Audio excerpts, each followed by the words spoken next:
Des paysages à couper le souffle. Véritable voyage dans le temps, un livre ouvert retraçant les 300 derniers millions d'années d'histoire de la Terre. De quoi retenir l'attention de ce touriste, intrigué par ces ammonites. Impressionnant, une belle découverte aux arts des pérégrinations autour de Digne. Et ça fait réfléchir, ça projette un peu dans le temps, ça m'a un peu médité devant. Certains font même le détour sur la route des vacances pour parcourir ces étranges paysages. Très belle région, c'est la première fois que je visite les Hautes-Alpes de Provence. Et j'aime la nature et je suis un peu intéressé le géologique.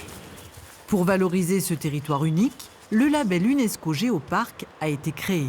Pour être un géoparc, il faut déjà avoir ce patrimoine géologique de valeur internationale.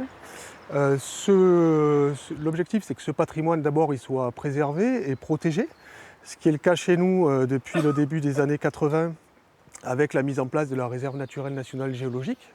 Dans les Alpes de Haute-Provence, ce territoire englobe 67 communes, 2180 km².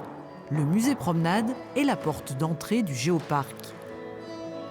Le concept qui a donné lieu à ce label a été inventé à la fin des années 80-90, ici en Haute-Provence.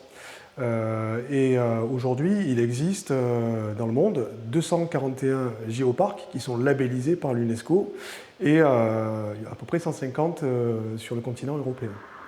Jusqu'à dimanche prochain inclus, l'UNESCO Géoparc de Haute-Provence se dévoile au grand public.